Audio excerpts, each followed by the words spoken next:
In this video, we cycle deep into Colombia's coffee region, battle relentless rain, discover towering palm trees hidden in the misty mountains, and ride through some of the luscious landscapes we've seen on our journey so far.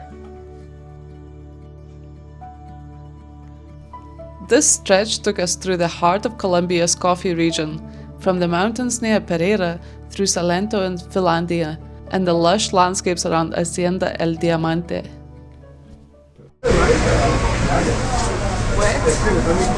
Very, very wet, and massive thunderstorm just passed by, but there we go. Wait for it. It's getting further, I think. It's getting further away. Massive flash of lightning right there. So yeah, we're ready to waiting to descend this big hill before climbing up into Salento, but the rainy season's well and truly caught us now. Fun and games. Cycling in the rain.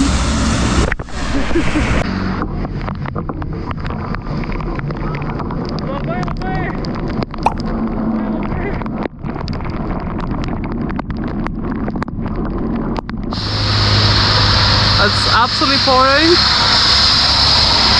and Steve decided to get a flat tire.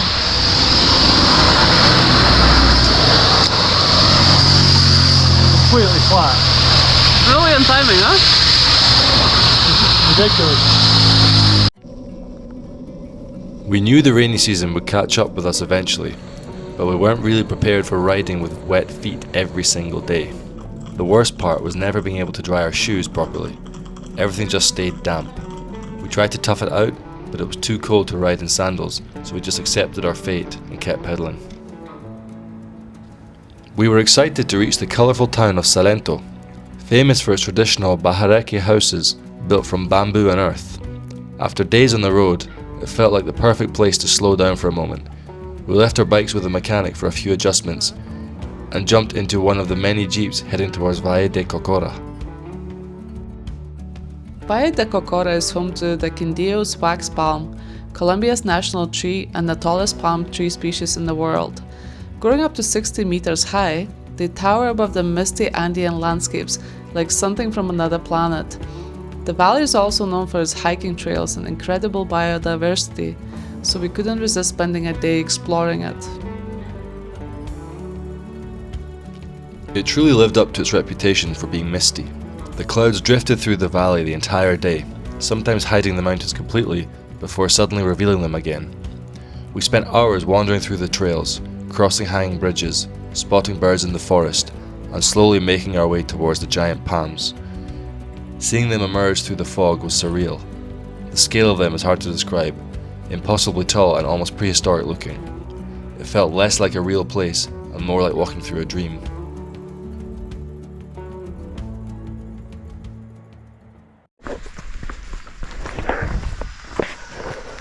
What's happening? We've just finished the Valle de Cocora loop, which is a big circuit here in Cocora Valley near Salento, and yeah, been pretty good, right? Incredible, look at this view.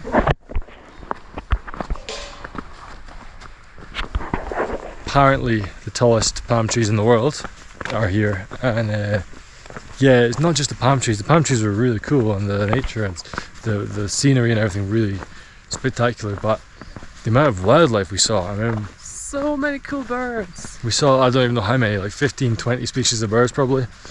Hummingbirds galore. Yeah, just amazing place. You got to pay a bit, you've got to pay to get here and pay some entry fee at the beginning, and then you have to pay another entry fee into the palm tree sort of reservoir. So it's kind of like, Yeah. I don't know, it's a bit of a it's just a South American thing, I guess, but well worth it. It's not much, well worth it. So yeah, It was good. We'll do it again. definitely do it again. So we are leaving Salento today, and yeah, where are we going? We're going to Quimbaya via Filandia. Yeah, it's like another really beautiful town in the coffee region here. Filandia is very popular but we're going to Quimbaya and then kind of heading a bit further west and then south, following a route that these two Colombian cyclists recommended us a few days ago.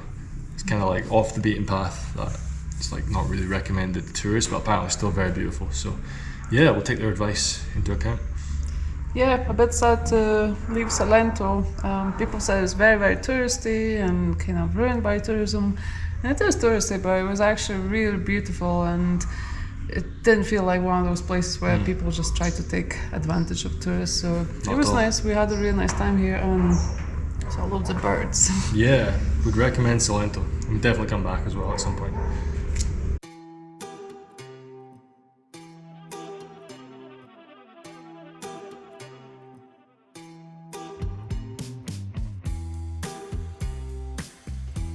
Nothing wakes you up faster than a steep hill first thing in the morning. Colombia's coffee region is unbelievably beautiful, but cycling through it means constantly climbing and descending. Just when you think the road is flattening out, another hill appears around the corner. On the way towards Filandia, we were greeted by this beautiful collared trogon. Colombia has more bird species than any other country in the world, and even just cycling along the road, we kept spotting incredible wildlife. Filandia was a treat in its own right.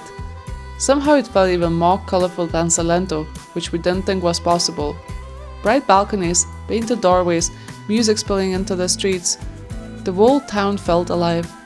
Unfortunately, we couldn't stay long, but it's definitely one of those places we wish we had more time to experience properly.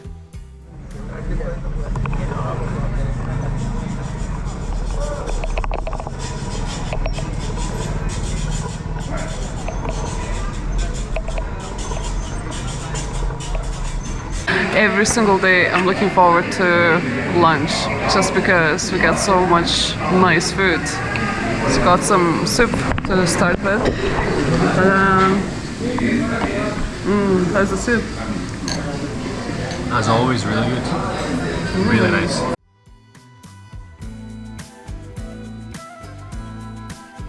Leaving town, we got another mild soaking from the rain, but soon after came a huge descent through incredibly lush scenery.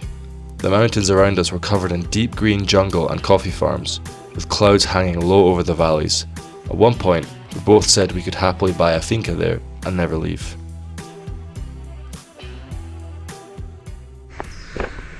So it's the rainy season in Colombia, and really cold with us.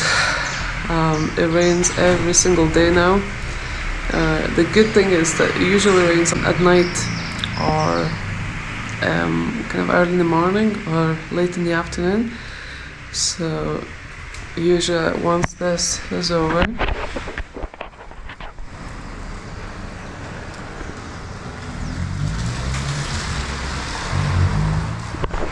once this is over, we should be able to get going. The rainy season was impossible to ignore by this point. Landslides were scattered all along the roads, but most of them were small enough to cycle around. It was a reminder of just how powerful the weather can be in this part of Colombia. What are you doing here? Just correcting bike mechanics' mistakes. What did you do? We left our bikes with this mechanic in Salento, who we wanted just to clean the bikes and adjust Viva's gears. I couldn't be bothered doing it. And he's completely adjusted, changed the tension of the gear cable, so now the chain won't go into the big sprocket at the front, and the cable is so tight. So Yeah, it's a workout to change gears. Completely rearrange it now, which I can do. I've done it before, but it's just outside my comfort zone and not what I want to be doing when I'm tired. So, yeah, exciting stuff. Another beautiful day in Colombian paradise. Lovely. Looking a bit rough. Feeling a bit rough. A bit rough, yeah. Got to get to, what's it called again? Talua is a city in Colombia where we need to visit a mechanic because I think we've got Viva's gears so that they will get there. Yeah, but we couldn't they're fix really what this guy has done. I have no idea. it's like an actual workout trying to change gears. Really tight cable. So My arm's so sore from yesterday. it's crazy. Never seen anything like it. Yeah. So we need to go to a proper mechanic and get it fixed. Someone's having a good morning. Aye. Don't know Whatever what. he's Don't know, saying. he's like preaching or something. No idea. But we're in the Grape Capital of Colombia at the moment, and it's really beautiful here. And we didn't buy any grapes yesterday. Yeah, we'll maybe try and find some grapes today. We'll see. There's some grape shops as you go out of town, I think, on the map. So maybe stop there. But yeah. Ah, sí, claro, aquí hace calor. Y eso que estamos, vea. Está bueno. Sí, vinimos desde las montañas donde hay frío. De Medellín. Sí, Medellín, Salento, Eje Cafetero, hace Ya, mucho frío. hace allá. es frío. No, por aquí es caliente. Todo es caliente aquí para allá. Sí. Bueno, vale. Bueno. Gracias. Un gusto. Chao. Vamos. Here they are. Want to try them? I'd love to.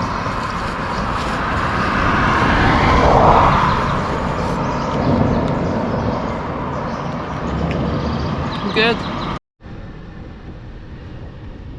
Some cyclists we met recommended following Route 23 after Cartago. It wasn't the most direct option, but we're so glad we listened.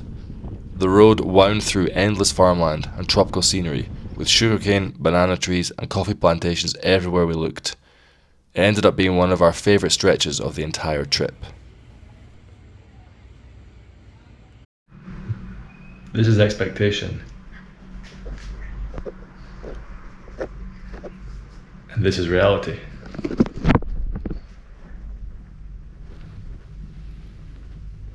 What's wrong?